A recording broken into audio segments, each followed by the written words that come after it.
يا ربي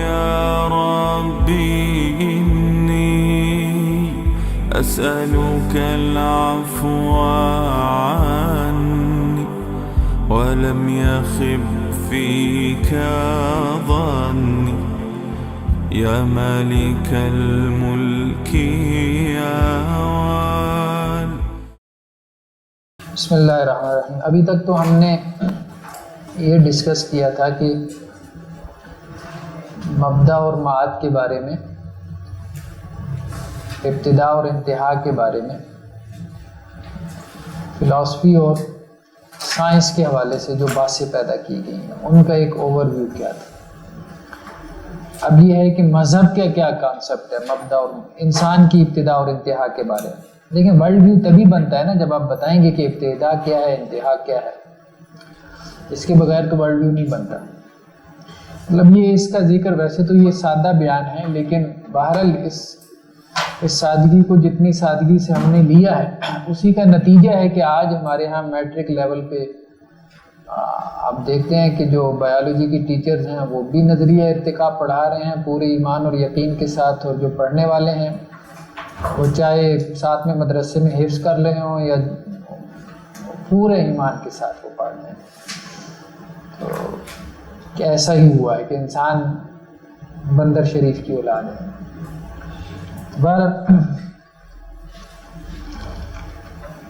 مبدا اور معاد، اب ہم اس کو ذرا جلدی سے گو تھرو کریں گے. انسان کے مبدا اور معاد کے بارے میں سب سے جامع اور منطقی جواب مذہب کے پاس ہے. یہ ایک سٹیٹمنٹ ہے، ٹھیک ہے، یہ کلیم ہے. جتنے بھی جواب موجود ہیں اب تک کے، مطلب فلسفے میں، سائنس میں، سب سے جامع، کمپریہنسو اور لاجیکل، وہ مذہب کا جواب ہے. پرسپیکٹیو آف اسلام یاد ہے. ہاں،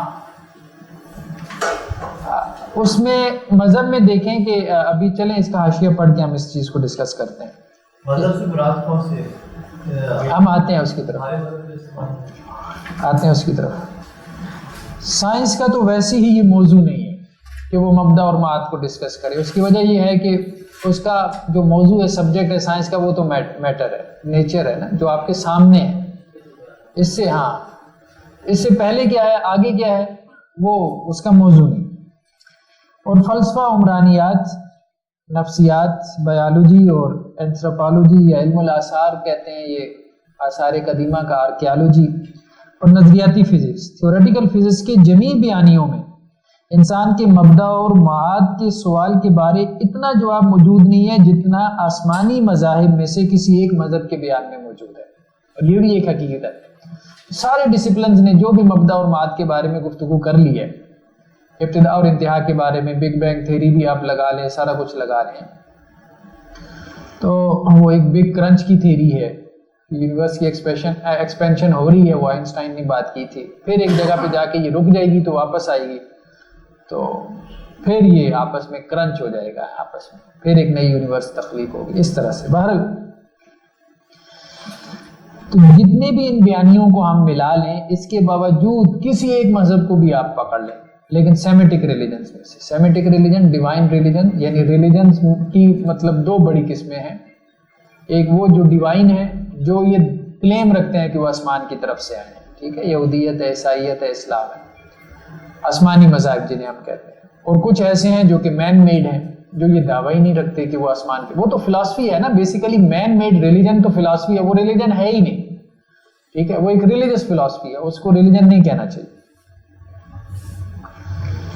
علاوہ ازیں انسانی اور عمرانی علوم میں ایسے نظریات موجود ہیں کہ انسان خود ہی مذہب اور خدا دونوں کا خالق ہے. مطلب سوشل سائنسز والے تو یہاں تک پہنچ گئے ہیں کہ انسان مذہب کا تو خالق ہے ہی ہے، مذہب بھی انسان نے خود سے بنایا ہے. مطلب انسان کی ایک کلچرل ضرورت تھی مذہب، ٹھیک ہے، سماجی ضرورت تھی، تو اس نے مذہب ایجاد کر لیا انسان نے. مطلب ویسے تو ٹھیک ہے، کچھ مذاہب ایسے ہیں جو انسانوں نے بنائے ہیں. ہندو مت، ظاہری بات ہے، آرین جو آئے تھے یہاں پہ انہوں نے بنایا تھا. بدھ مت کی بنیاد جو ہے وہ گوتم بدھا نے رکھی ہے. سکھ مت کی بنیاد جو ہے وہ گرو نانک نے رکھی ہے. ٹھیک ہے، انسانی مذاہب بھی، لیکن یہ ہے کہ تمام مذاہب انسانوں کے بنائے ہیں، یہ بڑا کلیم ہے، یہ درست نہیں ہے. تو سوشل سائنسز میں یہ نقطہ نظر موجود ہے کہ ہر مذہب انسان کا گھڑا ہوا ہے، اور ساتھ میں وہ یہ کہتے ہیں خدا کا خالق بھی انسان ہے، یعنی تصور خدا جو ہے، کانسیپٹ آف گاڈ، یہ خود اس کا کریٹر جو ہے وہ انسان ہے۔ لیکن ان جمیع نظریات کے حق میں سائنسی و روایتی شواہد موجود نہیں ہیں، امپیریکل جو ہے وہ ایویڈنسز نہیں ہیں۔ علامہ عظیم جو سوشل سائنسٹسٹ ہیں کہ اس بارے کسی ایک بیانیے پر اتفاق امپاسبل ہے، ان کے بیانیے بھی مختلف ہیں، آپس میں ٹکرا رہے ہیں۔ یہ ایک بڑی وجہ ہے کہ آپ وہ بیانیے قبول نہیں کر سکتے، کہ ان میں کنٹرڈکشنز ہیں، پیراڈاکسز ہیں، یہ جو بھی ہم نے پچھلے لیکچر میں بات کی۔ جبکہ دوسری طرف آپ دیکھیں اختلاف زمان و مکان کے باوجود، ٹائم اینڈ سپیس کا اختلاف ہے، لیکن آدم علیہ السلام سے لے کے محمد رسول اللہ صلی اللہ علیہ وسلم تک تمام انبیاء اور رسول کا دعویٰ اور بیان ایک ہی رہا۔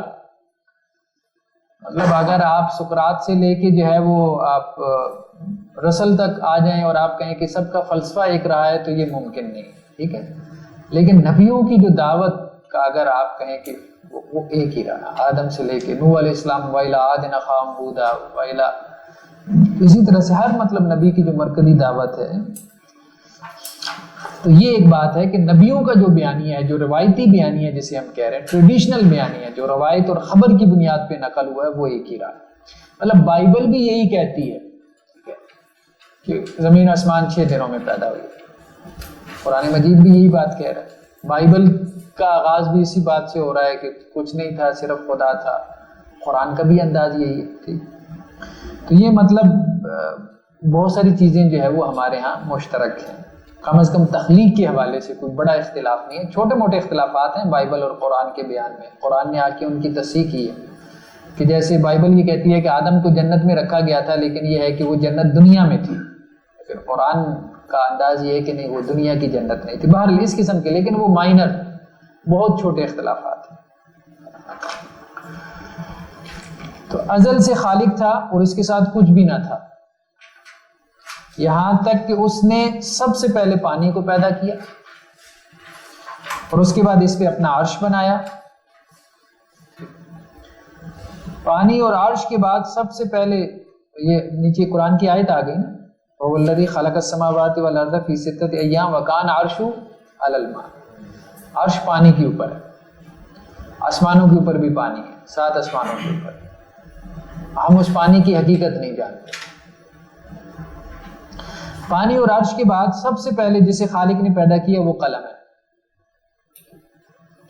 اب وہ روایات جو ہیں کہ اللہ نے سب سے پہلے عقل کو پیدا کیا، وہ ساری فلسفہ کی گھڑی ہوئی ہیں، من گھڑت ہے، فیبریکیٹڈ روایات ہیں، کوئی قلم کا ذکر نہیں ہے۔ پانی اور عرش کے بعد سب سے پہلے جسے خالق نے پیدا کیا وہ قلم ہے، اور اسے پیدا کرنے کے بعد خالق نے اسے قیامت تک جو کچھ ہونے والا تھا اس کے لکھنے کا حکم دیا، جسے ہم تقدیر کہتے ہیں۔ مطلب یہ گرینڈ ڈیزائن تو نہیں کہنا چاہیے اس کو، دا گرینڈ پلان کہنا چاہیے، بہت بڑا پلان ہے کریٹر کا، اور وہ پلان جو ہے وہ اس نے پہلے سے طے کر رکھا ہے جو مکمل ہو رہا ہے، اور اس لکھی ہوئی کو ہم تقدیر کے نام سے جانتے ہیں۔ یہ نیچے حاشیے میں دیکھیں یہ روایت ہے، ان اول ما خلق اللہ القلم، سب سے پہلے اللہ نے قلم کو پیدا کیا، پھر اس کو کہا اکتب لکھو، تو اس نے کہا وماذا اکتب، کیا لکھوں؟ قالا اکتب مقادیر کل شیء، ہر چیز کو لکھ دو حتی تقوم الساعہ، قیامت تک کے لیے۔ اس کے بعد خالق نے زمین، پہاڑوں، 7 آسمانوں، ستاروں اور دیگر مخلوقات کو 6 دنوں میں پیدا کیا اور اپنے عرش پر مستوی ہوا۔ اللہ کے عرش پہ استوا کا ذکر بھی نیچے مطلب 7 آیات میں ہے، قرآن مجید میں 7 مقامات پر ہے۔ خالق اور مخلوق کا باہمی تعلق عبد و معبود کا ہے، فقہا کا بیان یہی ہے، فقہا کے جتنے بھی ہمارے فقہا کا اسکول آف تھاٹ ہیں، مکاتب فکر ہیں، اگر آپ ان کا نچوڑ نکالنا چاہیں تو وہ یہی ہے، خالق اور مخلوق کا باہمی تعلق اگر آپ ایک ایکویشن سے بیان کرنا چاہیں تو وہ ایکویشن کیا ہے؟ عبدیت کی، عبد اور معبود، کہ یہ بندے ہیں، غلام ہیں اس کے، اور وہ ان کا معبود ہے۔ عبادت مطلب بیسک جو ہے اللہ کے ساتھ جو تعلق ہے وہ عبادت کا، نہ کہ وہم و خیال یا عکس و ظلال، یہ بات ابھی ہم نے کر لی ہے کہ مخلوق جو ہے وہ خالق کا وہم اور خیال نہیں ہے، نہ ہی عکس اور نہ ہی ظلال ہے، سایہ ہے، بلکہ کیا ہے؟ غلام عبد۔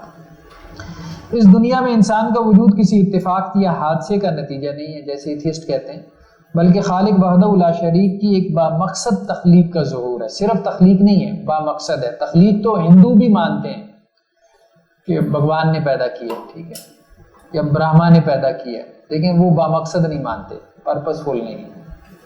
جیسے ایک بچہ ہے ریت کے اندر کھیل رہا ہے، گھر بنا رہا ہے، توڑ رہا ہے، اللہ تعالیٰ بھی فارغ بیٹھے تھے معاذ اللہ شغل میلہ کے لیے، اللہ نے کہا چلو کوئی مصروفیت ڈھونڈتے ہیں، تو اس نے مخلوقیں بنانا شروع کر دی۔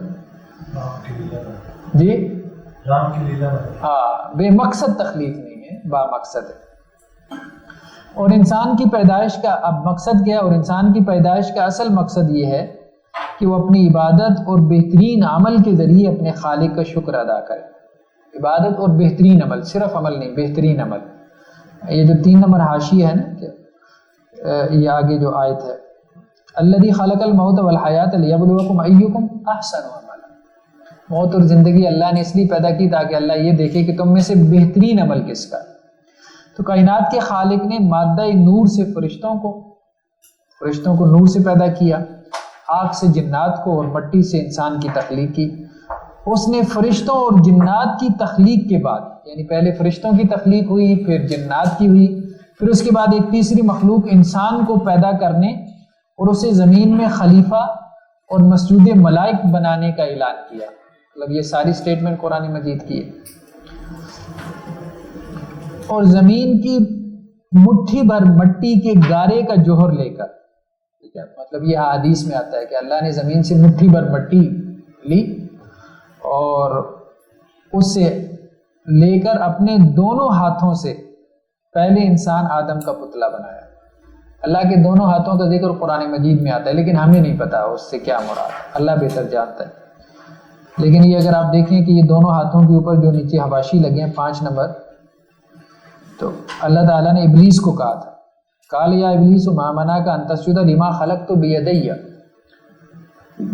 تو نے اس کو کیوں نہیں سجدہ کیا جس کو میں نے اپنے دونوں ہاتھوں سے پیدا کیا۔ تو اپنے دونوں ہاتھوں سے پہلے انسان آدم کا پتلا بنایا اور اسے جنت میں رکھا۔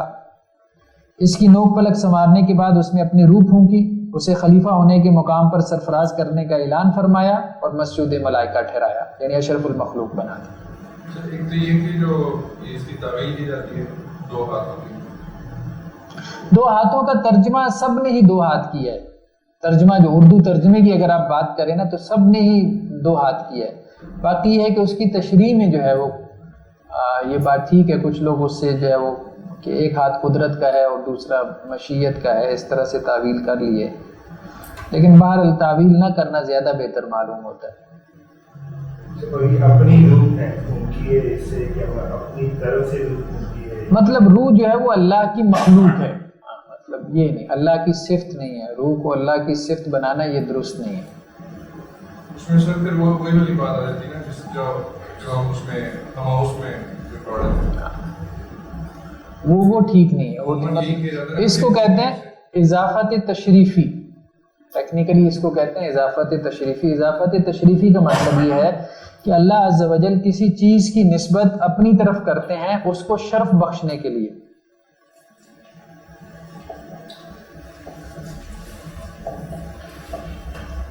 جیسے ناقۃ اللہ کی اونٹنی، اب ناقۃ اللہ کا مطلب یہ تھوڑی ہے اللہ تعالیٰ اس پہ سواری کرتے ہیں، ویسے تو اونٹنیاں ساری اللہ کی ہیں، ساری اللہ کی ہیں نا، لیکن اس کو کیوں ناقۃ اللہ کا؟ کچھ اسپیشل تھا جس کی وجہ سے اس کی نسبت اللہ نے اپنی طرف کر دی، وہ عام اونٹنیوں سے ہٹ کر تھی، بس یہ ہے کہ اللہ نے اس کو شرف دیا۔ بیت اللہ، اللہ کا گھر، اب سب مسجدیں اللہ کا گھر ہے، اور یہاں بیت اللہ کا مطلب یہ بھی نہیں ہے کہ اللہ اس گھر میں رہتا ہے، بات ہے یبیتو کا مطلب ہوتا ہے رات گزارنا، یہاں انسان رات گزارتا ہو، تو اللہ تعالیٰ تو نہیں مطلب رات گزارتے۔ تو اسی طرح سے جب اللہ تعالیٰ کہتے ہیں روحی، میری روح، تو اس روح سے مراد اللہ کی مخلوق روح ہے، اپنی طرف نسبت کر کے اللہ نے اس کو شرف دے دیا اور باقی مخلوق سے اس کو جدا کر دیا، اس کے مقابلے میں وہ اہمیت کی حامل۔ یہ باقی جو چیزیں ہیں نا یہ تو مطلب سمجھ فوراً آ جاتی ہے کہ یہ اس طرح سے نہیں ہے کہ اللہ کا جز نہیں ہے یا اور چیز، کیونکہ روح لفظ ہی ایسا ہے، یہ چیز ہی ایسی ہے کہ ایسا لگتا ہے کہ جیسے من روح ہی، کہ میں اپنی روح میں سے ہوں گا، تو وہ جو ہے نا ادھر جو ہے نا تھوڑا سا وہ اس کو ڈفرینشیٹ کرنا مطلب رکھ پاتی ہے، وہ بھی اس کا کیا ہوگا، مطلب دیکھیں نا وہ بھی اس طرح سے تو نہیں اضافت جو ہے نا، اضافت میری کتاب تو ظاہری بات ہے ضروری نہیں ہے کہ وہ بعض اوقات وہ تملیک کے معنی میں ہوتی ہے، اضافت جو ہے بعض اوقات اونرشپ جو ہے نا اس کے معنی میں ہوتی ہے، بعض اوقات ظرف کا معنی بھی دے دیتی ہے، تو یہ اونرشپ کے معنی میں، تملیک کے معنی میں۔ فرشتوں نے سجدہ کر کے آدم کے عالی مقام کو قبول کیا، جبکہ جنات میں سے ابلیس نے آدم کے مرتبے سے حسد کیا اور اللہ کے دربار میں تکبر کا اظہار کرتے ہوئے نہ صرف سجدہ کرنے سے انکار کر دیا بلکہ آدم اور ان کی ذریت کے خلاف ابدی دشمنی کا بھی اعلان کر دیا۔ خالق نے آدم کی پسلی ہی سے ان کے لیے جن سے مخالف حوا کا جوڑا پیدا کیا، حوا کو بھی آدم کی پسلی سے پیدا کیا گیا، اور پھر اس زمین میں ان دونوں سے کثیر تعداد میں نسل انسانی کو پھیلا دیا۔ مطلب یہ سب سٹیٹمنٹس ایسی ہیں جو قرآن و سنت کا ایک طرح سے ترجمہ کہہ لیں یا ترجمانی کہہ لیں۔ مخلوقات کی پیدائش کے بعد ان کی افزائش سے نسل کے لیے خالق نے ہر جاندار شے میں اصل پانی کو بنایا۔ شروع میں آدم اور حوا دونوں کو آسمانوں کی جنت میں رکھا گیا، یہ 4 نمبر میں، وَقُلْنَا يَا آدَمُ اسْكُنْ أَنْتَ وَزَوْجُكَ الْجَنَّةَ، کیونکہ اگلی آیت میں یہ ہے کہ قَالَ اهْبِطُوا بَعْضُكُمْ لِبَعْضٍ، اسی سے مفسرین لیتے ہیں کہ یہ اترنے کا حکم دیا۔ تو جو اہبطوا کا لفظ ہے یہ اوپر سے نیچے اترنے کے لیے آتا ہے، دنیا میں بھی اونچا مقام ہو سکتا ہے، ٹھیک ہے۔ جو موسیٰ علیہ السلام کے کیس میں اہبطوا مصرا، اوپر سے نیچے، اس لیے اشارتاً ہے یہ سب کچھ، اشارتاً ہے یا نہیں؟ اہبطوا مصرا میں بھی وہ یہ بات ٹھیک کہہ رہے ہیں کہ زمین بھی تو اوپر ہو سکتی ہے نا، اب آپ کسی پہاڑی علاقے سے نیچے میدانی علاقے کی طرف آ رہے ہیں تو یہ اس کے لیے بھی اہبطوا کا لفظ بالکل ٹھیک ہے، مناسب ہے۔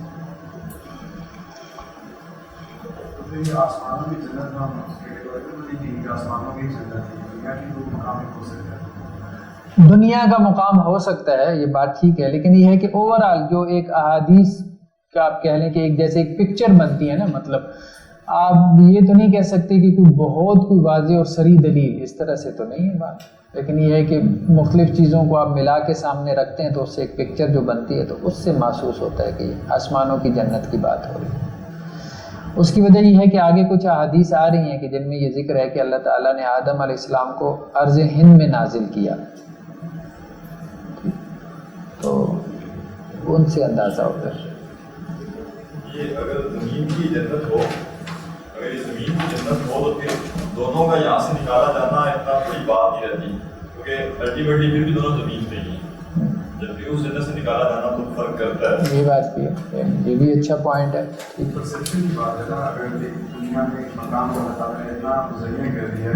لیکن وہ روایات کافی واضح ہیں جو آگے آ رہے ہیں، روایات کیا ایک حصے میں یہ مخصوص لباس تھا جو اسے چھین لیا گیا، مطلب لباس میں چھینا گیا نا، اس کو نکالا گیا، وہ مطلب ہاں وہی جو جنت میں تھے تو وہ لباس جو پہنا ہوا تھا اس جنت میں وہ نہیں رہا، یہ بات ہے۔ آگے میرے خیال میں وہ روایت ہم دیکھ ہی لیتے ہیں، ایک منٹ کہاں پر ہے،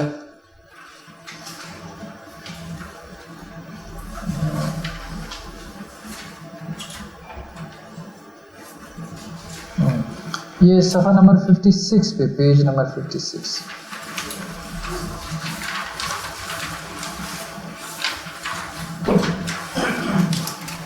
ابھی تو یہی میرے سامنے آ رہی ہے۔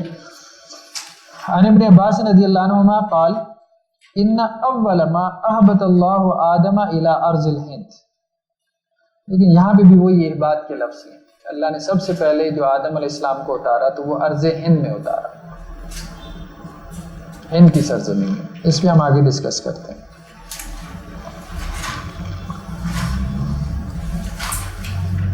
تو شروع میں آدم اور حوا دونوں کو آسمانوں کی جنت میں رکھا گیا, مطلب اس لیے اس کو انورٹڈ کاما میں کیا ہے. جبکہ بعد ازاں اسی جنت کے حصول کے لیے, یعنی جہاں سے آئے ہو اب دوبارہ تم نے اسی میں جانا, اسی جنت کے حصول کے لیے امتحان کی غرض سے متعین مدت کے لیے زمین پر اتارا گیا اور ایک آسمانی ضابطۂ حیات عطا کیا گیا. اب دیکھیں کتنا کلیئر کٹ ہے, مطلب بہت سادہ بیان ہے. اللہ نے آدم اور حوا کو پیدا کیا, جنت میں رکھا, مطلب ہر کیوں کا جو بھی سوال آپ کے ذہن میں آ سکتا ہے وہ اس کا جواب اس میں موجود ہے. وہاں تو آپ کو ہر دوسری اسٹیٹمنٹ کے اوپر کیوں پیدا ہوتا ہے, اور وہ کہتے ہیں کیوں ہمارا موضوع ہی نہیں ہے کہ یہ کیوں ہوا. آدم پھر آسمانوں سے دنیا میں کیوں آ گئے, بھائی اس وجہ سے آ گئے. اچھا پھر دنیا کے بعد پھر کہاں جائیں گے, بھائی وہاں جائیں گے. ہر چیز کا جواب ہے نا. سر کیا یہ کہنا درست ہوگا کہ جب وہ منع کیا تھا وہ پھل نہ کھانا, آدم علیہ السلام نے جو وہ پھل کھایا تو اس کے لیے انہوں نے سزا کے طور پر زمین پہ, سزا نہیں ہے. پہلی بات تو یہ ہے کہ یہ گرینڈ پلان ہے, اللہ کی تقدیر ہے, ٹھیک ہے. اس لیے جب حدیث میں آتا ہے کہ جب مکالمہ ہوا حضرت موسیٰ کا آدم کے ساتھ, حضرت موسیٰ نے یہی کہا نا کہ آدم آپ غلطی نہ کرتے تو ہم سب جنت میں ہوتے, تو آپ کی وجہ سے تو یہ مصیبت پڑ گئی, ہر کوئی جو ہے وہ محنت کی جو ہے وہ اپنی کھٹی کھا رہا ہے. تو حضرت آدم نے جواب میں یہی کہا تھا کہ اے موسیٰ مجھے یہ بتاؤ کہ جب میں نے غلطی کی تھی اس سے 50,000 سال پہلے میری وہ غلطی کرنا کیا لوح محفوظ میں لکھا ہوا تھا؟ لکھا ہوا تھا. اور پھر مجھے یہ بات نہ کہو. تو رسول اللہ صلی اللہ علیہ وسلم نے پھر اس پہ تبصرہ کیا کہ آدم جو ہے وہ مکالمے میں موسیٰ پہ غالب آ گئے.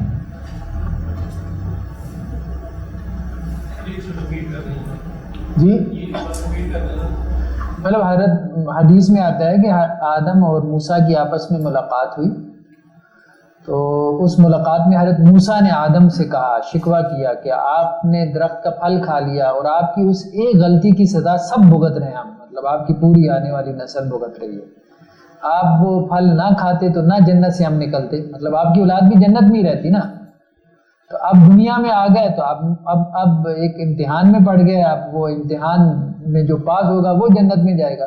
مطلب کتنے بڑے آپ نے مصیبت میں ڈال دیا اپنی اولاد کو. تو اس کا آدم علیہ السلام نے یہ جواب دیا کہ اے موسیٰ مجھے یہ بتاؤ کہ جو میں نے پھل کھایا تھا تو وہ میرا پھل کھانا یہ لوح محفوظ میں لکھا ہوا تھا؟ تو انہوں نے کہا. پھر دوسرا سوال انہوں نے یہ کیا کہ یہ کب سے لکھا ہوا تھا؟ کہا آپ کی پیدائش سے 50,000 سال پہلے.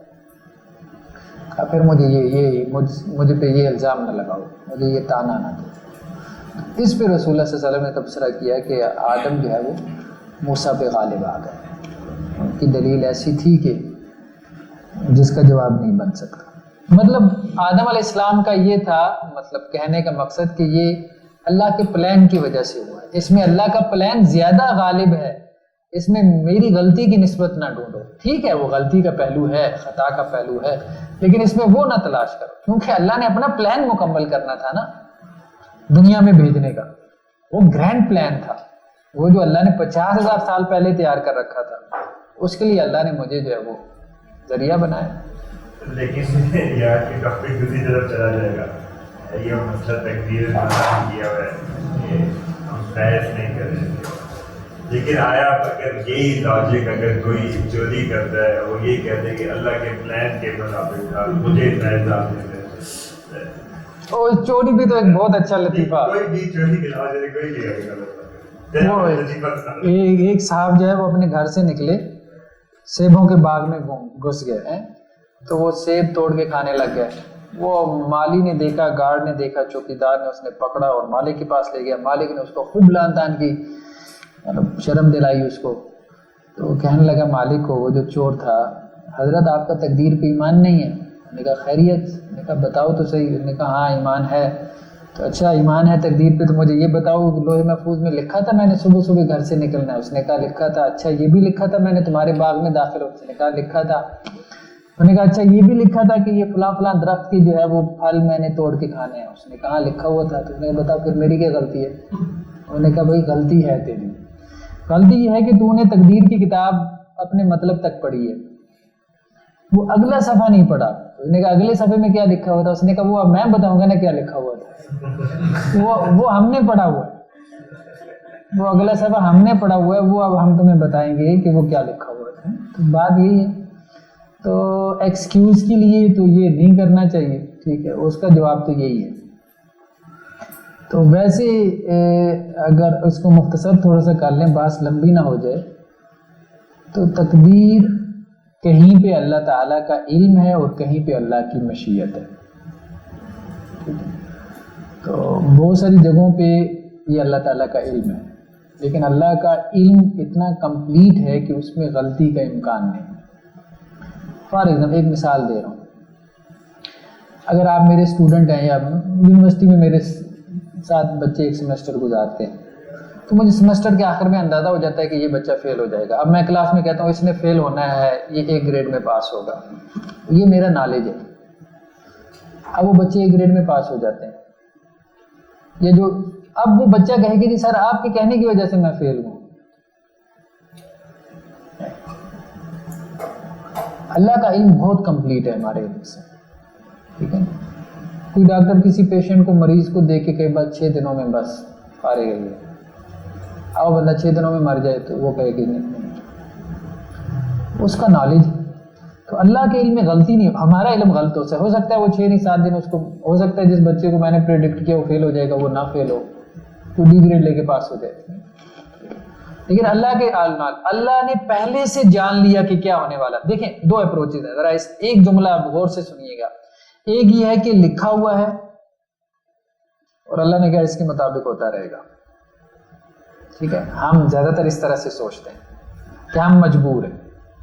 دوسرا یہ ہے کہ اللہ نے کہا تم نے جو کرنا تھا وہ میں نے پہلے سے جان رکھا ہے. میرے علم کی شان دیکھو, جو تم نے کرنا تھا. جیسے باپ اپنے بیٹے کو کہتا ہے نا, مجھے پتا ہے تو نے کیا بننا ہے, وہ پریڈکٹ کر دیتا ہے پہلے سے. میں تمہیں لکھ کے دے دیتا ہوں کہ تو تیرے ساتھ یہ ہوگا.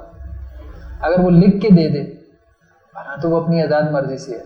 یہ تو اس کے بارے میں جو اس کی جو علم ہے نا, اس علم کے کمال کا اظہار ہے. تو میں یہ نہیں کہہ رہا کہ تقدیر ہر جگہ علم ہے, ہر جگہ علم نہیں ہے. ہمارے اوپر جو آزمائش آتی ہے وہ تقدیر ہے, وہ مشیت ہے, وہ اللہ کی قضا ہے, اللہ کا فیصلہ ہے, ٹھیک ہے. ماذن فی حکم کا, اللہ تعالیٰ آپ کا فیصلہ ہمارے پاس جاری ہو. تو بہت جگہوں پہ وہ مشیت بھی ہے, لیکن یہ جو معاملہ ہے نا, جو خاص طور پہ اختیار کا معاملہ, اس میں اس کو مشیت کی سینس میں نہیں لینا چاہیے. سر ایک چھوٹی بات ہے, یہ جو کہا جاتا ہے کہ دعا بدل دیتی تقدیر کو, کیا یہ ٹھیک ہے جب ایک دفعہ کو لکھا جا چکا ہے, دین اگر ہم دعا مانگے پھر وہ کیسے کیا؟ لیکن حصول کے لیے تو مانگی جا سکتی ہے ایک چیز, لیکن میں یہ کہتے ہیں کہ جو کہا جاتا ہے ہمارے معاشرے میں یہی ہے, اپنے اپنے بڑوں سے بھی یہی سنا ہے کہ جب آپ دعا کریں گے تقدیر کو بھی بدل سکتے. کیا یہ سچ ہے؟ نہیں, مطلب یہ تو ایک دل کی تسلی کے لیے ایک جملہ ہے, مطمئن کرنے کے لیے. صحیح سینس میں اگر اس جملے کو تھوڑا سا مطلب درست رخ دے دیں تو وہ یہ ہے کہ یہ بھی لکھا ہوا ہے کہ آپ نے دعا کرنی ہے, اور یہ بھی لکھا ہوا ہے کہ بس. ایسا نہیں ہے کہ کوئی چیز لکھی ہوئی ہے, ورنہ اللہ کے علم کے اوپر ایک اعتراض پیدا ہو جائے گا. وہ ہے قرآن نے نا کہ یعنی کہ شکایت اور سعادت پر جو اختیار دے دیا ہے, تو یہ اختیار بھی تو اسی پلان کا حصہ ہے. پھر مواخذے کا پھر جواب نہیں بنتا نا, اجر کا اگر یہ چیز جواب بنا دیا, یہ تو کسب ہے بندے کا. اما شاکر و اما کفورا, چاہے تو شکر گزار بندہ بن جائے, چاہے تو ناشکرہ بن جائے. صدقہ برائیوں کو ٹالتا ہے, یہ بھی ہاں بالکل بالکل آزمائش کو. لیکن وہ صدقہ کرنا بھی اس کا لکھا ہوا ہے تقدیر میں, اور اس کی بلائیوں کا اس کی وجہ سے ٹل جانا بھی لکھا ہوا ہے. اس کانسیپٹ کو سمجھنے میں اکثر جو بات کر رہا ہے, یہ جو اگر صدقہ کسی نے کرنا تو یہ اللہ کے علم سے بیونڈ نہیں ہے, یہ بھی اس کا حصہ ہے. صحیح. اس کو دو کیٹیگریز اس کی مانے, ایک تقدیر مکرم ہے اور ایک مانے. مکرم کو قیامت اپنی دعا کرے, اللہ قیامت نہ ہے, اللہ قیامت وہ دعا آتی رہے گی, اس طرح کی تقدیر دعا سمجھ جائے. ایک یہ کہ میرے عمر میں اضافہ ہو جائے, رزق میں اضافہ ہو جائے, والدین کی خدمت سے اس طرح کے کام سے اضافہ ہو جائے, یہ وہ معلق ہے جس میں اضافہ ہو سکتا ہے. اصل میں حدیث کے الفاظ یہ ہیں نا کہ اللہ نے کہا کہ جو کچھ ہونے والا ہے وہ لکھتے، تو گویا کہ قلم نے کچھ چھوڑ دیا، دعا سے۔ لیکن زیادہ بہتر اس میں یہی ہے کہ یہ کہا جائے کہ جو بدل جاتا ہے وہ بھی لکھا ہوا ہے۔ چلے بھارت، اور ایک آسمانی ضابطۂ حیات عطا کیا گیا کہ جس کے مطابق زندگی گزارنے کو دنیاوی امتحان میں کامیابی کی شرط لازم قرار دیا گیا۔ اب یہ 6 نمبر پہ اب آپ دیکھیں کہ یہ آیت ہے، قُلْنَا اهْبِطُوا مِنْهَا جَمِيعًا، جب اللہ نے کہا آدم اور حوا کو سب اتر جاؤ، فَإِمَّا يَأْتِيَنَّكُم مِّنِّي هُدًى، اب میں نے تمہیں پلانٹ ارتھ پہ بھیجنا ہے، تو اب میری طرف سے تمہارے پاس ایک ہدایت نامہ آئے گا، تو فمن تبع ہدایا فلا خوف علیہم، جس نے اس ہدایت نامے کی پیروی کی تو کوئی خوف نہیں ہے، ولا هم يحزنون، اور نہ ہی ان کے اوپر کوئی غم ہوگا۔ تو مطلب یہ ہے کہ جب پلان ہو رہا تھا ان کو یہاں اتارنے کا تو اسی وقت یہ بات بھی پلان میں شامل تھی کہ اب ان کی گائیڈنس کے لیے رسولوں کا سلسلہ جاری ہوگا اور کتابیں بھیجی جائیں۔ آسمانی ضابطۂ حیات کے بعد ہم تو اپنے کسی تکلیف میں مانتے ہیں، لیکن جو دوسری سائڈ پہ وہ کہتے ہیں مورالٹی جو ہے وہ ریلیٹیو ہے، اگر ایک ہوتی یونیورسل تو ہمارے یہاں ادھر اور ہے، مشرق میں اور ہے، مغرب میں اور ہے۔ نہیں، یہ ماڈرنٹی میں تو ایسا نہیں ہے، جدیدیت میں ایسا نہیں ہے، وہاں بھی کچھ مورالٹیز ہیں جن کو وہ کہتے ہیں کہ وہ یونیورسل ہے، ٹھیک ہے۔ ہاں، پوسٹ ماڈرنسٹ جو اپروچ ہے وہ ضروری ہے کہ ہر چیز ریلیونٹ ہے، لیکن ابھی اس کو اتنا مطلب غلبہ حاصل نہیں ہوا، ویسٹ میں بھی غلبہ حاصل ہے، مطلب ان کے ہاں بھی اب یہ جو قانون سازی ہو رہی ہے، لیجسلیشن ہو رہی ہے، تو کچھ بنیادوں پہ ہو رہی ہے، اور وہ بنیادیں جو ہے وہ قتل کرنا، پوری دنیا میں قتل کرنا ایک بری چیز سمجھا جاتا ہے۔ اب ابھی تک تو یہ ہے کہ کوئی ایسا نہیں ہے اسٹیٹ جو کہتی ہو کہ نہیں قتل کرنا جو ہے وہ یہ اس کی کوئی سزا نہیں ہونی چاہیے۔ ہاں، اس میں اختلاف ہو جاتا ہے کہ اس کی سزا قتل ہی ہے یا کوئی اور ہے یا عمر قید دے دیں، ابھی بھی پرنسپلز ہیں، یونیورسلز ہیں۔ یہ اسی وجہ سے ہے نا جو اہل عدس سے کہتے ہیں کہ علامات یہ فطرت کے اندر تجدید کر دیا گیا ہے، مذہب سے بھی پہلے ہے۔ ہاں، بہرحال اس پہ کسی دن بحث کریں گے، فطرت کی بات میرے خیال میں آخر میں آئے گی۔ دنیا کے امتحان میں کامیابی اور ناکامی کے اعلان کے لیے آخرت کا دن مقرر کیا گیا، اور کامیاب لوگوں کے لیے ہمیشہ کی جنت کا وعدہ اور ناکام کے لیے جہنم کی وعید سنائی گئی۔ اب جی سیکنڈ پیراگراف ہے، قدیم انسان کی تاریخ 5 ادوار میں منقسم۔ اچھا، یہ بات ہے تو چھوٹی سی لیکن اہم ہے، اگر کہ آپ میں سے کسی نے ہسٹری کو اسٹڈی کرنا ہو تو یہ بہت ضروری ہے۔ ہسٹری کی جو بڑے بڑے جتنے بھی نیریٹیوز ہیں،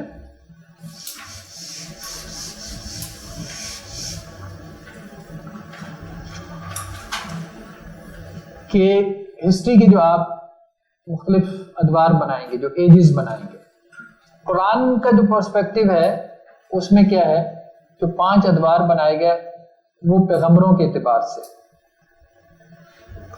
حضرت نوح سے ابراہیم، ابراہیم سے موسیٰ، موسیٰ سے عیسیٰ، اور عیسیٰ سے محمد رسول اللہ صلی اللہ علیہ وسلم۔ یہ 5 ادوار ہیں، اور اللہ کے رسول سے لے کے قیامت تک آپ کہہ لیں جو آخری دور بن جائے گا، تو بیسیکلی 5 ادوار ہے، مطلب آپ صلی اللہ علیہ وسلم سے ماڈرن ایج شروع ہو جاتا ہے۔ حضرت نوح علیہ السلام کا زمانہ تقریباً کوئی 5000 BC کا بنتا ہے۔ حضرت ابراہیم علیہ السلام کا زمانہ یہ تقریباً کوئی 2500 BC بنتا ہے، 5000 سال قبل مسیح، یعنی آج سے 7000 سال پہلے۔ حضرت موسیٰ کا زمانہ تقریباً 1400 BC بنتا ہے، یعنی اس کے قریب قریب ہے، ایگزیکٹ تو ظاہری بات ہے نہیں ہے، کوئی فگرز نہیں ہے، زیادہ تر اس میں بائبل کے بیان ہی چلتے ہیں، کیونکہ ہمارے پاس اور کوئی وہ سورس نہیں ہے، اس ٹائم لائن کو معلوم کرنے کا ہمارے پاس اور کوئی سورس نہیں ہے۔ لیکن بائبل کے بارے میں بھی یہ ذہن میں رکھیں کہ ایز اے اسکرپچر، ایک سیکرڈ بک کے طور پہ ہم کہتے ہیں کہ اس میں تعریف ہو چکی ہے، لیکن اگر آپ اس کو ہسٹری کے ایک سورس کے طور پہ اسٹڈی کریں، مطلب ریٹن ہسٹری کے طور پہ، اب سب سے قدیم ترین ہسٹری کی بکس کون ہے، مطلب جو وہ ہیروڈوٹس کے بارے میں کہا جاتا ہے کہ اس نے کچھ مرتب کی تھی، جو گریک۔ اب یہ بائبل کے جو نسخے ہیں یہ اس سے پہلے کے لکھی ہوئی ہیں، چاہے انسانوں نے لکھے ہیں, ٹھیک ہے, تورات کے نسخے, اس سے پہلے کے لکھے. تو ایک ہسٹوریکل سورس کے طور پہ کم از کم سب سے قدیم ترین ہمارے پاس اگر کوئی ٹیکسٹ موجود ہے, ریٹن ٹیکسٹ, تو وہ بھی ایک ریلیجس ٹیکسٹ ہے, یہودیوں کو مرتب کیے ہوئے. تو ہیروڈوٹس کے بھی لوگوں نے بہت غلطیاں نکالی ہیں. وہ اس نے کبھی عرب دیکھا نہیں تھا تو عرب کے بارے میں پریڈکٹ کا, اچھا عرب ایسا ہوگا ایسا ہوگا, نہیں دیکھا تھا اس نے, بہت غلطیاں کی اس نے عرب کے جغرافیے کے بارے میں, اور بہت کچھ کیا. تو حضرت عیسیٰ تو یہاں پہ آ جاتا ہے نا, زیرو پہ آ جاتے ہیں. تو اللہ کے رسول صلی اللہ علیہ وسلم کا تقریباً آپ کہہ لیں کہ 600 میں کر لیں, چلیں 579 ہے, 600 کر لیں CE. دوسری طرف جو انہوں نے ٹائم لائن بنائی ہے, ٹھیک, وہ کیا ہے, قدیم ہجری دور, پتھر کا زمانہ, قدیم پتھر کا زمانہ, ٹھیک ہے, پیلیولتھک ایج. 2.5 ملین سے شروع ہوتا ہے, یہ 25 لاکھ سال, 25 لاکھ سال سے لے کے تقریباً وہ اس کو لے آتے ہیں جی 12,000 BC تک قدیم ہجری دور ہے. پھر اس کے بعد کہتے ہیں جی جدید ہجری دور ہے. جدید ہجری دور میں کیا ہوا, کچھ زراعت وغیرہ آ گئی, ٹھیک ہے, انسانوں نے کچھ جو ہے وہ گندم اگانا سیکھ لی, کچھ اس طرح سے یہ چیزیں. جدید ہجری دور وہ کہتے ہیں کہ 12,000 سے لے کے 3000 BC تک ہے. ہاں وہی خانہ بدوش قسم کے لوگ تھے, یہاں سے وہاں گھوم رہے ہیں, پھر رہے ہیں, ٹھیک ہے, جانگلی لوگ جنہیں کہتے ہیں. تو جدید ہجری دور میں آ کے انسان نے چھوٹی چھوٹی بستیاں بنا کے رہنا سیکھنا شروع کر, ایگریکلچرل جو ہے وہ کوئی وہ ہونا شروع ہو گئی. پھر اس کے بعد جو ہے وہ اس کو کہتے ہیں کانسی کا دور, برونز ایج. یہ 3000 سے لے کے 1200 BC تک کانسی کے برتن وغیرہ زیادہ استعمال ہوئے. تو وہ ان کی چونکہ میٹیریلسٹک اپروچ تھی نا, تو انہوں نے تو میٹر کو ہی دیکھا. پھر اس کے بعد جو ہے وہ لوہے کا دور, آئرن ایج. یہ تقریباً 1200 سے لے کے BC سے لے کے 500 CE تک آئرن ایج تھا.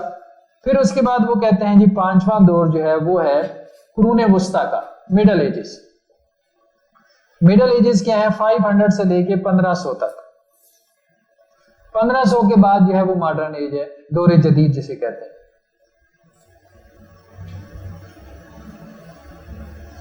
اس طرح سے انہوں نے ہسٹری کی ٹائم لائن بنائی اور اس کو اسٹڈی کیا اور اس کے مطابق اپنا نیریٹو تیار کیا. مطلب یہ جب اس کو اس طرح سے دیکھیں گے تو اسی طرح سے نیریٹو نکلے گا. آپ اس طرح سے دیکھیں گے تو آپ اس طرح سے مطلب ایمانی پرسپیکٹو میں اس کو اسٹڈی کریں گے تو اس طرح سے نیریٹو نکالیں گے. وہ ہم دیکھتے ہیں کہ کیسے نیریٹو, ہسٹوریکل نیریٹو میں کیسے فرق پڑتا ہے, تو تھوڑا سا ہم مثالوں سے دیکھتے ہیں.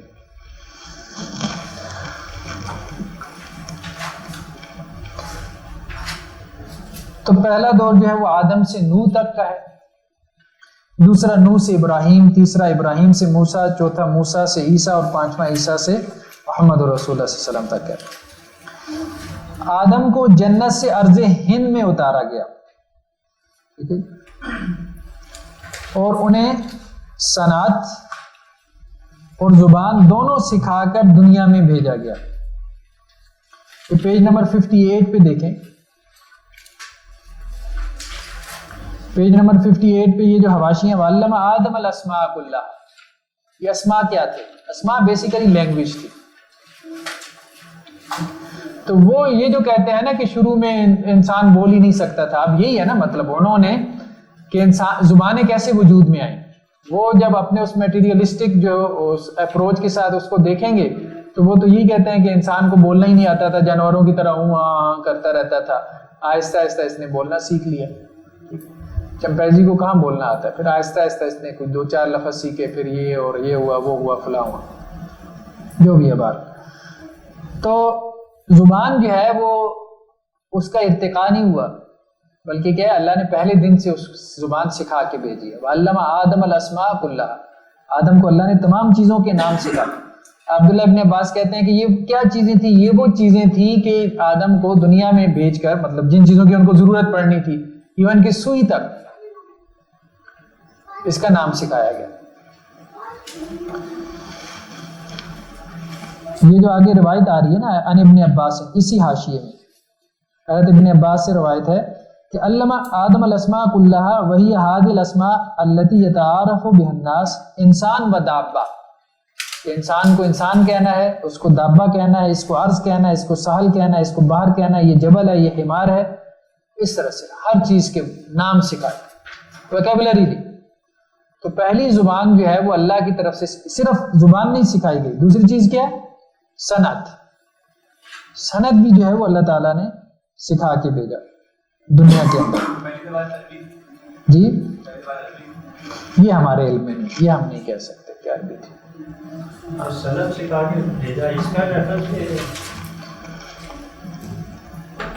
جی یہ 2 نمبر ریفرنس ہے.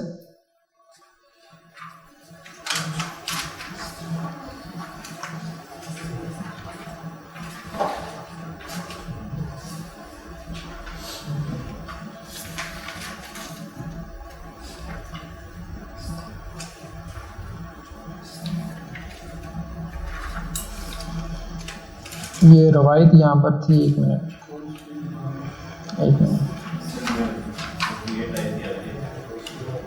یہ یہاں نہیں آ گئی، میرے خیال میں آگے کہیں چلی گئی. یہ بلکہ یہ 57 پہ آ جائیں، بائبل کا بیان دیکھ لیں. اس میں 57 پہ نیچے ایک حاشیہ ہے. آدم کا بیٹا قائن عدن کے مشرق میں نود کے علاقے میں آباد ہوا. ہاں بلکہ نہیں، یہ ایک اور ہے 2 نمبر حاشیہ، یہ 56 پہ ہے، سب سے نیچے یہ روایت ہے. ان اللہ لما اخرج آدم من الجنہ، جب اللہ تعالیٰ نے آدم کو جنت سے نکالا، زودوا من ثمار الجنہ، تو انہیں جنت کے کچھ پھل ہاتھ میں پکڑا دیے. وعلمہ الصنعۃ کل شیء، اور اللہ نے انہیں ہر قسم کی صنعت کاریگری سکھا کے بھیجی. ٹھیک ہے، کھیتی باڑی کیسے کرنی ہے، یہ ساری چیزیں جو ہے وہ بتلایا کے لیے.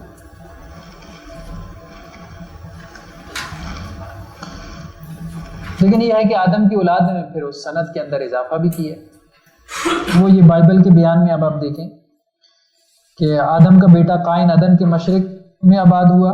اب اسی تو آگے دیکھتے جائیں تو آخری جو 2 لائن ہیں، یابل کی اولاد نے خانہ بدوشی اختیار کی، جبکہ یوبل کی اولاد نے آلات موسیقی، بانسری وغیرہ ایجاد کی، فنون لطیفہ. اور بلقائن نے لوہے اور پیتل کے ہتھیار بنائے. سٹون ایج کی بات ہو رہی ہے.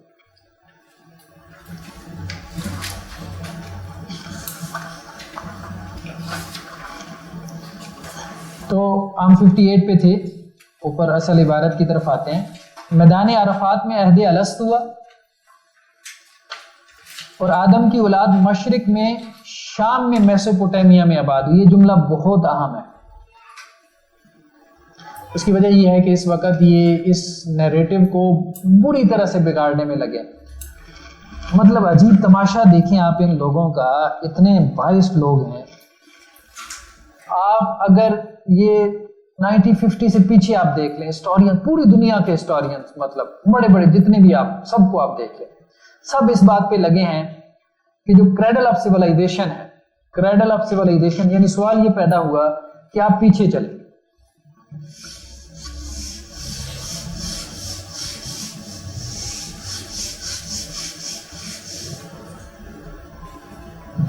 ابھی ہم اب 2017 میں ہے نا، آپ اوپر چلے، پیچھے چلے 4000 سال 6000 سال پیچھے. آبادیاں ختم ہوتی جائیں گی نا. آج سے 2000 سال پیچھے جائیں گے تو یہاں شاید یہ شہر نہ ہو. ٹھیک ہے، اس سے 4000 سال پیچھے جائیں گے تو شاید یہاں پہ سندھ کے علاوہ پنجاب سارا غائب ہو جائے. ٹھیک ہے، پیچھے جاتے جائیں گے تو آبادیاں سکڑتی جائیں گی. تو وہ پہلا پوائنٹ کون سا تھا جہاں سے انسان کی تہذیب جو ہے وہ ابھرنا شروع ہوئی، جس کو وہ کہتے ہیں کریڈل آف سیولائزیشن. تمام تہذیبوں کا گہوارہ، پنگھورا بنا. وہ پہلی آبادی کون سی تھی؟ تو ہسٹورینز تقریباً اس بات پہ متفق ہو گئے تھے کہ یہ میسوپوٹیمیا تھا. اچھا میسوپوٹیمیا بیسیکلی دجلہ اور فرات یہ دو دریا یہ پیرالل بہ رہے ہیں, ٹھیک ہے, عراق اور شام کی سرزمین میں. ان دونوں دریاؤں کے جو درمیان کی سرزمین ہے یہ ایک ریڈ کریسنٹ سب ایک کریسنٹ سا بنتا ہے, چاند سا بنتا ہے, ٹھیک, یہ ہلال سا بنتا ہے. یہ جو سرزمین ہے یہ میسوپوٹیمیا کہلاتی ہے, عراق اور شام. اب پرانے زمانے میں جو آبادیاں تھیں وہ ظاہر بات ہے ساری سمندر یا دریا کے کنارے ہوتی تھی. پانی ایک بنیادی ضرورت تھا. ہمارے ہاں بھی آرین جب آئے تو گنگا جمنا کے کنارے آ کے, انڈس ویلی جسے کہتے ہیں, وہاں آ کے آباد ہوئی, یا دریائے سندھ پہ آ کے آبادیاں ہوئی, ٹھیک ہے, موئنجو دوڑو وغیرہ یہ ساری پانی پہ آبادیاں ہوتی تھی. تو سب سے پرانی جو سیولائزیشن ان کو ملی یعنی قدیم ترین جو علم الاثار آرکیالوجی میں وہ کہتے ہیں جی 35 میٹر نیچے جا کے زمین میں کھدائی کر رہے ہیں, پرانے شہر دریافت کر رہے ہیں عراق میں, یہ وہ شام میں, تو وہ یہ کہتے رہے جی میسوپوٹیمیا میسوپوٹیمیا میسوپوٹیمیا. سب سے قدیم ترین شہر اسی کے ہیں, سب سے قدیم ترین تہذیب یہی ہے. یہاں سے انسان مائیگریٹ ہوا, افریقہ میں گیا, پھر یورپ میں گیا, یہاں سے جو ہے وہ ساؤتھ ایشیا میں آیا, یہاں سے جو ہے وہ ایشیا پیسفک میں گیا, فلاں یہ وہ فلاں ادھر سے وہ سارا کچھ بن گیا کہ یہ سب یہاں سے ہو رہا ہے, سب یہاں سے نکل رہے ہیں, یا یہاں پہنچے تو یہاں سے آگے نکل گیا, ادھر نکل گیا, یہ سینٹر بن گیا. قدیم انسان کا جو مرکز بنا وہ میسوپوٹیمیا بنا. یہ تو ان کو بعد میں سمجھ آئی کہ یہ ہم نے کیا کر دیا, کیونکہ نبوت کا بھی سینٹر یہی رہا. تمام رسولوں کا, اب اس سے پہلے تو یہ لوگ اعتراض کرتے تھے نا کہ قرآن کو اور ملا ہی کیا ہے, صرف عرب ہی ملا ہے کہ انہی کی طرف رسول آتے رہے, مطلب چائنا کی طرف رسول نہیں آئے تمہارے, کوئی جاپان میں نہیں آئے, کوئی لاطینی امریکہ میں نہیں آئے. تو قدیم ترین زمانے میں آبادی یہی تھی. یہ تو آہستہ آہستہ پھیلا ہوا ہے نا. 1500 BC سے پہلے آپ کو پورے ہندوستان میں کچھ بھی نہیں نظر آتا. 1500 BC سے پہلے ایک برٹش لائبریری اس نے میپس پبلش کیے ہیں کہ اس ٹائم لائن تک دنیا میں یہاں آبادی تھی. کبھی اس کو دیکھیں, وہ ایک اچھے میپس ہیں اس حوالے سے. بہرحال وہ جب انہوں نے یہ کام کر دیا اب انہیں پریشانی ہو گئی, یہ کیا ہوا. حضرت نوح علیہ السلام جو ہے اسی علاقے میں آئے, حضرت ابراہیم, مطلب صرف ہم نہیں کہہ رہے, بائبل سارے جو سیمیٹک ریلیجن عراق میں جو اور کا مقام تھا وہاں پہ آئے, ٹھیک ہے. حضرت نوح کا بھی یہی تھا, باقی جتنے بھی تھے وہی اسی علاقے میں, یہ قریب کا یہی علاقہ بنتا ہے. فلسطین مرکز رہا ہے نبیوں کا. فلسطین تو شامل ہے نا اسی شام کے علاقے میں, مطلب نیا نام اس کا فلسطین ہے, بیسیکلی تو وہ سیریا کا حصہ تھا, پرانے شام کا حصہ تھا. شام کے اندر جارڈن کا کچھ حصہ آ جاتا تھا, لبنان کا حصہ آ جاتا تھا, عراق بھی تھا, شام بھی تھا, یہ چیزیں تھی. اب ان خبیثوں نے یہ کام کچھ عرصے سے شروع کر دیا ہے کہ وہ اب مطلب ہر کوئی 10-12 سال بعد ایک سٹیٹمنٹ آ جاتی ہے جی قدیم ترین تہذیب افریقہ میں دریافت ہو گئی, قدیم ترین تہذیب جو ہے وہ شہر امریکہ میں دریافت ہو گیا, قدیم ترین شہر فلاں جگہ اچانک. اور یہ میں نے یہ صرف یہ سوشل سائنسز والے نہیں کر رہے, آپ کے نیچرل سائنسز والے کر رہے ہیں. ایک آرٹیکل میں نے پڑھا, اس کا میں نے اپنی کتاب میں حوالہ بھی دیا. نیچر بہت بڑا ریسرچ جرنل ہے سائنسز میں, شاید سب سے زیادہ امپیکٹ فیکٹر اسی کا ہی ہے اگر میں بھول نہیں رہا تھا. اور لائنیں لگی ہوتی ہیں اس میں, مطلب زندگی میں کوئی ایک مقالہ چھاپ دیں تو ہمارے ریکٹر صاحب کہتے تھے ساری ہماری سائنس کی فیکلٹی یونیورسٹی کے مل کے ایک مقالہ چھاپ دے تو ہمارے لیے عید ہو جائے نیچر کے اندر. تو لوگ انتظار کرتے ہیں بڑے بڑے. 1989 میں اس کا جو ایڈیٹر تھا میڈاکس, اس نے بگ بینگ کی تھیوری کا انکار کر دیا اور اس نے خود یہ لکھا ہے, لکھ گیا نا, مطلب سائنسٹسٹ تھا نا, سوشل سائنسٹسٹ ہوتا تو ایسے نہ لکھتا. سوشل سائنس سے زیادہ ذہین ہوتا ہے, وہ نہیں لکھتا ایسی کوئی بات. مطلب وہ سوچتے ہیں کہ ہماری اس عبارت کا نتیجہ کیا نکلے گا. وہ لکھ گیا کہ بگ بینگ کو ہم مطلب نہیں سپورٹ کر سکتے کہ جس سے کریشنزم کی جو ہے وہ سپورٹ مل رہی ہو. ہم کسی ایسی تھیوری پہ کیوں کام کر سکتے ہیں جس سے کریشنزم کو سپورٹ مل رہی ہو, کیونکہ جب انہوں نے کہا بگ بینگ ہوا ہے سنگولیرٹی سے, ایک وحدت سے یہ ساری کثرت بنی ہے.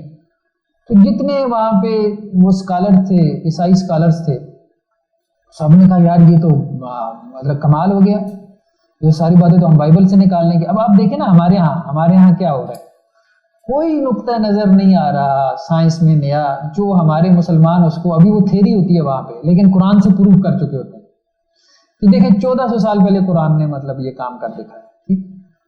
تو وہ مزید جو ہے وہ سوسائٹی کے ایمان اور یقین کا باعث بن جاتا ہے. انہوں نے کہا بلیک ہولز ہیں, ہم نے کہا قرآن سے نکال دیا. وہ 1400 سال پہلے وہ لوگ تو بہت موٹیویٹڈ ہو گئے.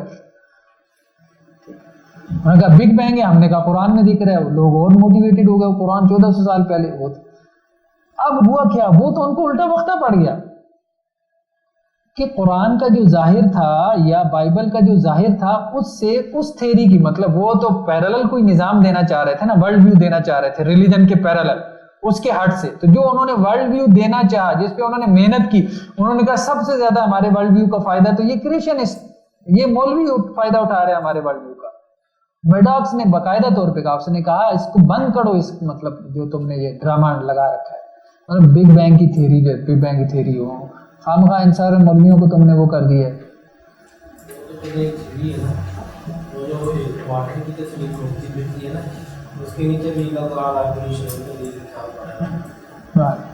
تو ہم یہ بات کر رہے تھے کہ یہ لوگ اس طرح سے کرتے ہیں. میسوپوٹیمیا کے اندر کچھ بت ملے, اور شہروں کی کھدائی کرتے ہیں, علم الاثار آرکیالوجی کہتے ہیں اس کو, برتن ملتے ہیں, یہ ملا وہ ملا. اچھا, ان بتوں نے ہاتھ باندھے ہوئے تھے, کچھ امیجز میں نے دیکھے ہیں, انہوں نے اس طرح سے ہاتھ باندھے جو بھی ان کے. اچھا, اب انہوں نے, چونکہ اب ظاہری بات ہے ان کا جو نیریٹو ہے, ان کی جو سوچ ہے, میٹیریلسٹک اپروچ ہے, انہوں نے کہا دیکھیں جی قدیم ترین تہذیب میں بھی شرک ہو رہا تھا. ٹھیک, تو گویا کہ قدیم انسان جو ہے وہ مشرک تھا, سب سے قدیم انسان مشرک تھا. آہستہ آہستہ ایوولوشن ہوا. مطلب دیکھیں انہوں نے مذہب میں کیسے ایوولوشن ثابت کیا, مطلب کہاں کہاں تھیری جا کے لگائی ہے. ہماری توحید بھی اپنے ایوولوشن سے ثابت کر دی. کہتے ہیں پہلے ان کی ملینز میں تھے خدا, پھر آہستہ آہستہ عیسائیت میں آ کے انہوں نے کہا نہیں بہت ہیں 3 پہ آ گئے. اسلام نے کہا نہیں یار 3 بھی زیادہ ہیں, 1 کر لو. ٹھیک ہے, تو ارتقاء ہوا ہے. انسان کی جو ڈاگمیٹک اپروچ ہے خدا کے بارے میں, اس کا جو کانسیپٹ ہے اس میں ارتقاء ہوا ہے, وہ ملین سے 1 کی طرف آیا. اچھا, مذہب کا کیا بیان ہے کہ 1 سے ملینز کی طرف کیا. ہم یہی کہتے ہیں نا کان الناس امۃ واحدہ, تمام امت ایک تھی. آدم علیہ السلام قدیم وہی دین توحید تھا. سب سے پہلا جو شرک پیدا ہوا نوح علیہ السلام کی قوم میں پیدا ہوا. یہ یہاں سے انہوں نے یہ بت نکالے. اور وہ شرک کیسے پیدا ہوا, رسول اللہ صلی اللہ علیہ وسلم نے جس طرح سے اس کو واضح کیا, صحابہ نے واضح کیا کہ ود, سوا, یعوق اور نصر 5 لوگ تھے نا سورہ نوح میں جن کا تذکرہ. یہ 5 لوگ کون تھے؟ ان کے اولیاء اللہ میں سے. جب یہ فوت ہو گئے تو ان کے دلوں میں شیطان نے وسوسہ ڈالا, ان کے بت بنا لو ان کی یاد کے لیے, جیسے ہم یاد کے لیے تصویریں بنا لیتے ہیں. انہوں نے تصویریں بنا دی. پھر اس نے کہا چوراہوں پہ لٹکا دو, چوراہوں پہ لٹکا دی. آندھی جھکڑ طوفان بارش آئے, مٹ گئے. اس نے کہا یار پکا کام کرو, اسٹیچوز بنا دو. جیسے ویسٹ میں ہے, بلکہ ہمارے یہاں بھی اسٹیچوز بنا دیتے ہیں نا اپنے سیلیبریٹیز کی, پبلک پلیسز پہ لگا دیے. انہوں نے لگا دیے. پھر اگلی نسلوں میں آ کے لوگ ان کے سامنے بیٹھنا شروع ہو گئے, دھیان گیان شروع ہو گیا, شرک شروع ہو گیا. یہ تھا. تو بیسیکلی جو اسٹیچوز بنائے گئے تھے وہ شروع میں یہ ریپریزینٹ کرنے کے لیے بنائے گئے تھے کہ یہ اللہ کے نیک بندے ہیں, مطلب جو اللہ کے سامنے کھڑا ہے ہاتھ باندھ کے, تو ان کی اوبیڈینس کا اشارہ تھا. تو اگر ایمانی پرسپیکٹو میں آپ انہی چیزوں کو ڈیفائن کرنا شروع کر دیں گے تو وہ زیادہ بہتر انداز میں ڈیفائن ہوتی ہیں. یعنی جو کچھ وہ ڈسکور کر رہے ہیں وہی ڈسکور کر رہے ہیں, ہم تو کچھ بھی نہیں کر رہے. خیر, تو جو کچھ وہ ڈسکور کر رہے ہیں, اگر ہمارے پاس ایمانی پرسپیکٹو ہو, ہم تھوڑی سی محنت کر لیں, تو جتنی بہتر ڈیفینیشن ہم ان کی ڈسکوریز کو دے سکتے ہیں وہ خود سے بیچارے نہیں دے سکتے. ان کے پاس کوئی اس کا جواب نہیں ہے کہ ہاتھ کیوں بنے ہیں. اگر وہ خدا ہے تو خدا کے ہاتھ کیوں بنے ہیں؟ اور تم یہ کلیم کر رہے ہو کہ یہ ان کے خدا تھے, تو خدا کے ہاتھ بندے ہونا یہ کیا کانسیپٹ تھا ان کا, کہ ان کا خدا مجبور تھا, کیا تھا مطلب, اس کو کیسے ڈیفائن کر سکتے ہیں؟ تو یہ اس طرح سے مطلب جو ہے وہ کام کرنے کی ضرورت ہے, خاص طور پہ ان چیزوں میں جو کہ ڈسکور ہو رہی ہیں. بلکہ اب تو خیر ڈسکور کم ہو رہی ہیں, بنا زیادہ رہے. آدم اور نوح کے مابین 10 نسلیں ہیں. ٹھیک ہے, تو یہ نیچے ایک روایت کا حوالہ ہے، ان رجلا قال یا رسول اللہ نبی کان آدم قال نعم مکلم، اللہ کے رسول کے آدم نبی تھے تو آپ نے کہا ہاں، اور اللہ نے ان سے کلام کیا۔ قال فکم کان بین و بین نوح، تو آدم اور نوح کے درمیان کتنی نسلیں؟ قال 10 10 نسلیں، ٹھیک ہے؟ یہی 10 نسلوں کا ذکر بائبل میں بھی ہے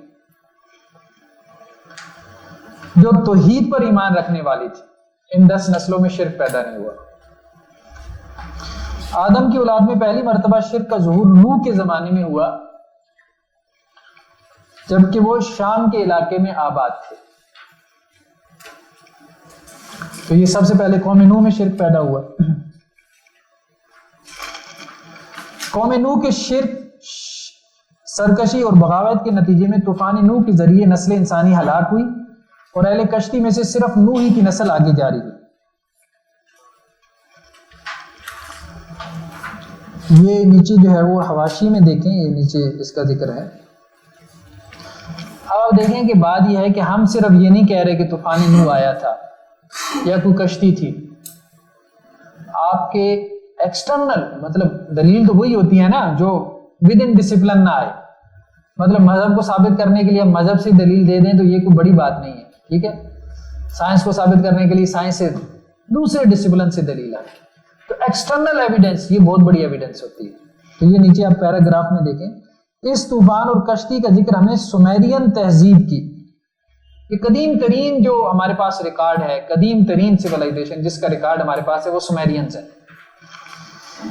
ان کی جو ایک یہ رزمیہ ہے ایپک آف گلگامش، اس میں ملتا ہے یہ نظم بیبلون کہتے ہیں اس کو، بابل شہر جو عراق کا ہے، اس کی کھدائی کے دوران 1800 BC کے زمانے کی جو ریٹن نظم ہے جو لکھی ہوئی ہے، جس کو انہوں نے مطلب اس میں اس طوفان کا بھی ذکر ہے اور کشتی کا بھی ذکر ہے۔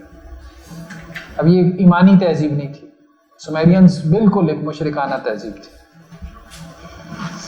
کشتی کے بارے میں کچھ لوگ کہتے ہیں کہ نہیں وہ اتنا فکشن رہتا ہے۔ موجودہ نسل انسانی نوح کے 3 بیٹوں سام، حام اور یافس کی اولاد ہے۔ یہ 2 نمبر اس میں روایت کیا، ولد نوح ثلاثہ، سام و حام و یافس ابو روم۔ یافس جو ہے وہ روم ان کی نسل میں سے، اہل روم کے باپ۔ عرب سام، حبشی حام اور اہل روم یافس کی اولاد ہے۔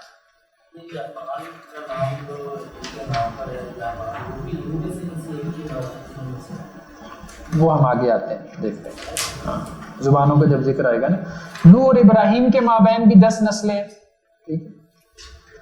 قوم نوح کی ہلاکت کے بعد قوم عاد ان کی جانشین بنی، قوم عاد کی ہلاکت کے بعد قوم ثمود ان کی جانشین بنی۔ یعنی ہسٹری کو آپ نے کیسے سٹڈی کرنا ہے، آپ نے اسی طرح سے سٹڈی کرنا ہے، اسی چیز کو ایمفیسائز کرنا ہے۔ یہ کیا کہ مطلب وہ آئے اور وہ گیا اور فلاں آیا اور وہ گیا، مطلب قوم عاد کی ہلاکت کے بعد قوم ثمود ان کی، اور یہ مطلب اتنے خبیث لوگ ہیں، اتنے خبیث لوگ ہیں، مطلب جن چیزوں کا ذکر قرآن مجید نے کیا۔ ہم تو بڑا فخر سے کہتے ہیں نا کہ مولانا مودودی نے امیجز بھی دے دی ہیں، تصاویر بھی دے دی ہیں اپنی تفسیر میں کہ وہ دیکھو صالح علیہ السلام کے وہ جو انہوں نے چٹانیں کھود کے مکان بنائے تھے جن کا قرآن نے تذکرہ کیا، تو وہ بالکل ٹائم لائن آپ کی 0 سے تبدیل کر دیتے ہیں۔ وہ کہتے ہیں یہ تو بنی نہیں ہے، آپ کا علم الاثار سارا آرکیالوجی تو یہ کہہ رہی ہے کہ یہ تو 200-300 قبل مسیح میں بنی ہے، اور 200-300 قبل مسیح کہاں، اور صالح تو جو ہے وہ حضرت ابراہیم کے زمانے کے قریب کے ہیں، 2000 قبل مسیح کے۔ بالکل ہر مطلب آپ کے اس کے اوپر ایک بڑا کوسچن مارک انہوں نے کھڑا کیا۔ بائبل یہ کہتی ہے یا قرآن مجید یہ کہتا ہے کہ فرعون غرق ہو کے مرا تھا، ٹھیک ہے، تو وہ یہاں سے ممی اٹھا کے لے کے گیا، جس کے بارے میں ڈیبیٹ تھی کہ یہ وہی فرعون ہے، مطلب جو ممی ایک ان کو ملی تھی، یہ مصر سے اٹھا کے لے گیا امریکہ میں۔ وہاں انہوں نے ریسرچ کی، کہنے وہ اس کے بعد ریسرچ آرٹیکلز پبلش کیے کہ پانی سے تو یقینی طور پہ ڈیتھ نہیں ہوئی، البتہ اس کے دماغ میں رسولی نکل آئی تھی، اس سے اس کی ڈیتھ ہوئی ہے۔ ہر چیز کو انہوں نے ڈاؤٹ کی نظر کر دیا، مطلب شکار کر دیا جس حد تک وہ کر سکتا ہے۔ اب 4 بندوں نے ٹھیک ہے وہ اندر بند کمرے میں تحقیق کی۔ پہلی بات تو یہ کہ یہ وہی ہے کہ نہیں ہے، فرائنا بھی تو بہت زیادہ تھے نا، اب موسیٰ علیہ السلام کے مقابلے میں کون تھا؟ اللہ بہتر جانتا ہے. وہ تو پورا ایک خاندان تھا نا آل فرعون کا، جنہوں نے 500 600 700 سال حکومت کی. اب یہ وہی تھا جو یہ وہاں سے اٹھا کے لے گیا. اور دوسرا یہ کہ خود انہوں نے جو کلیمز کیے ہیں وہ ان کی حقیقت کیا ہے، ریئلٹی کیا ہے. اس میں بھی آگے تھا کہ وہ انہوں نے پھر یہ کلیم ریسرچ کی گئی اس پہ نمک لگا ہوا. پھر اس کے بعد وہ اس کی ریسرچ میں گئے، پھر مسلم سے ملے، انہوں نے کہا یہ تو قرآن میں ہی ہے. اس نے پھر پروف کیا کہ نہیں واقعی یہ اس پہ سمندری نمک ہے، یہ لگا ہوا ہے، اور اس کی ڈیتھ پانی سے یہ کرنے کا کام ہے، یہ بالکل کرنے کا کام ہے. اور اس کے بعد اس نے اسلام یہ بالکل کرنے کا کام. ہاں مورشد بکائی تم مسلمان ہو گئے تھے. قوم ثمود کی ہلاکت کے بعد قوم ابراہیم، قوم لوط اور قوم شعیب ان کی جانشین قرار پائیں. ابراہیم کی بعثت کے بعد نبوت انہی کی ذریت میں رکھ دی گئی، یعنی جتنے نبی آئے وہ ابراہیم علیہ السلام کی نسل میں آئے.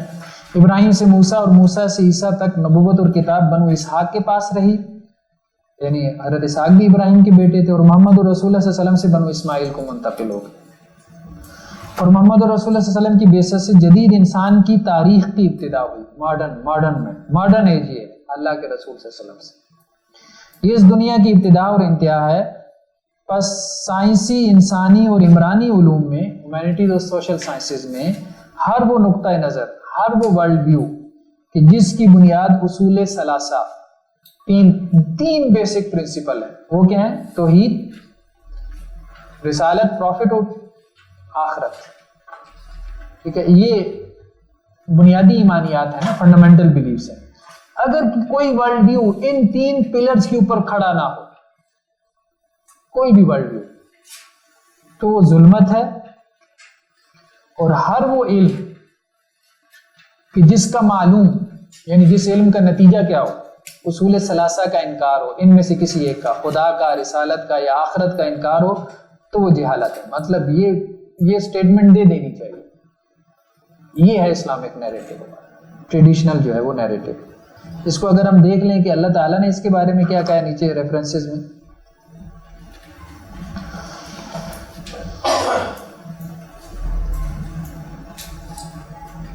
یہ 66 پہ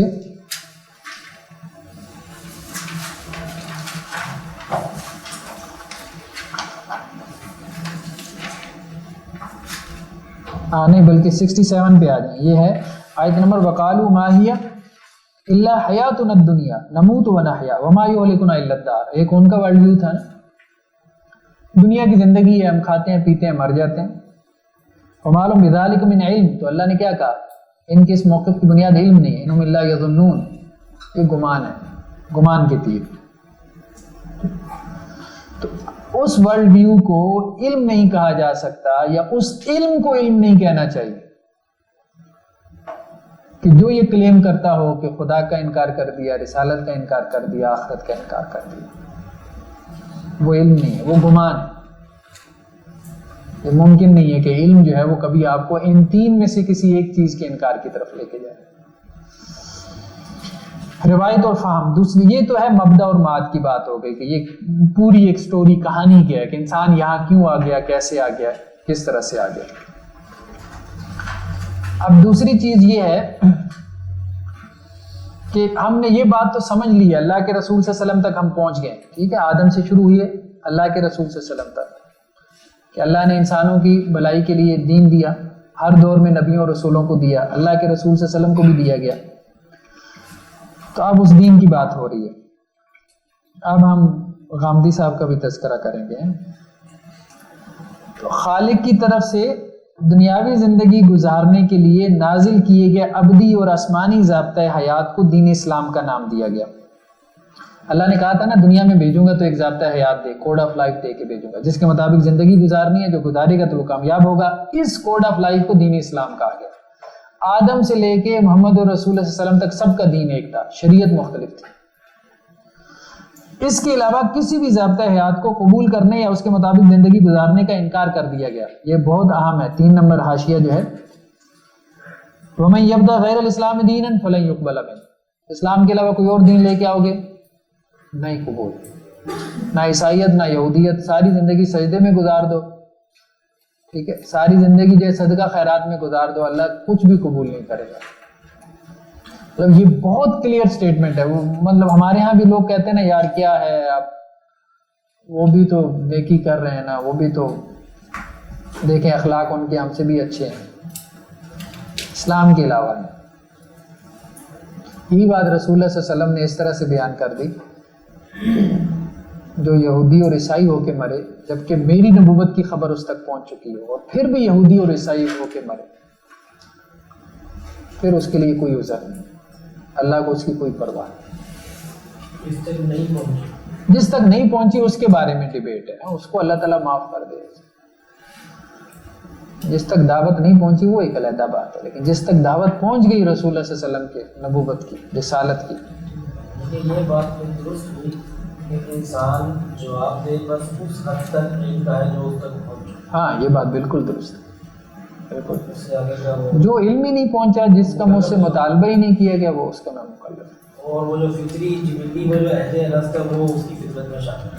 وہ ہر مسمت جو طے شدہ برائی ہے مسلمہ اس کو برائی سمجھتا ہے, اور جو طے شدہ اچھائیاں اوپر کا بن رہا ہے تو پھر اس کے بارے میں اس کا نہیں ہونا چاہیے. انشاءاللہ اس پہ بات کریں. ہر انسان کا جو نسلی لگاؤ ہوا ہے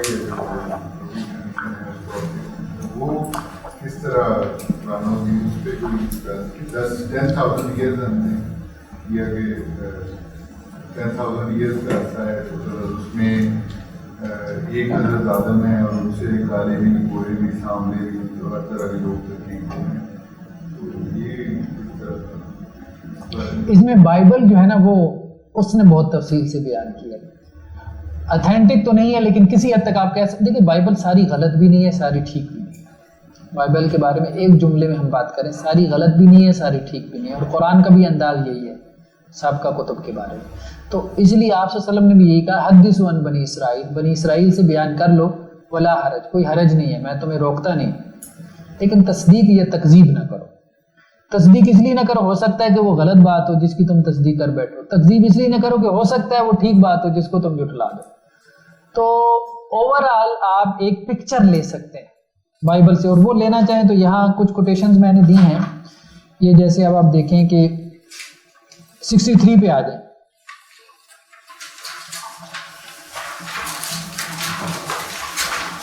یہ پہلی کوٹیشن عربی عبارت کے بعد جو پہلی کوٹیشن ہے, سام, مثلا سام ہر نوح کے بیٹے تھے.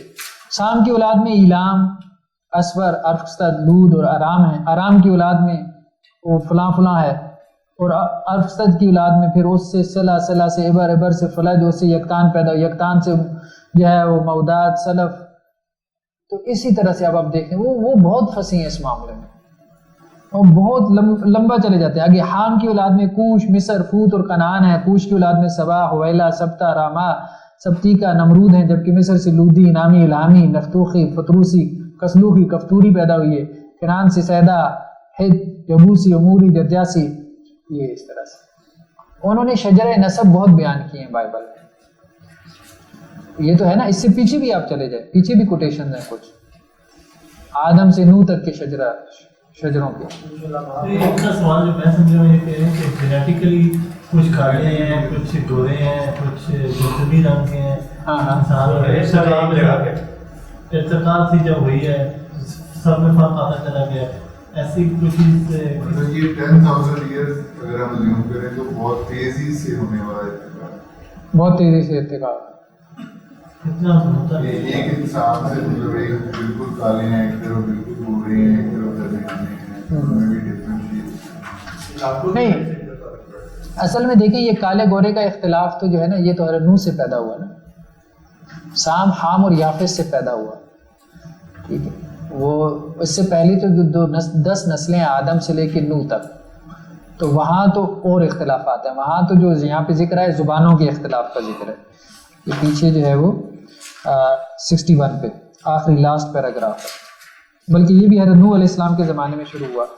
تو بیسیکلی زیادہ جو اختلافات شروع ہوئی ہے نا حضرت نوح سے شروع ہوئی. زبان کا اختلاف پہلی مرتبہ نوح کی اولاد میں اس وقت سامنے آیا جبکہ انہوں نے روئے زمین پر پہلی مرتبہ اینٹوں کو آگ میں پکا کر بابل کا شہر آباد کرنا چاہا. تو اختلافات جتنی بھی پیدا ہوئی ہے, رنگوں کی بھی, زبانوں کی بھی, کلرز کی بھی, یہ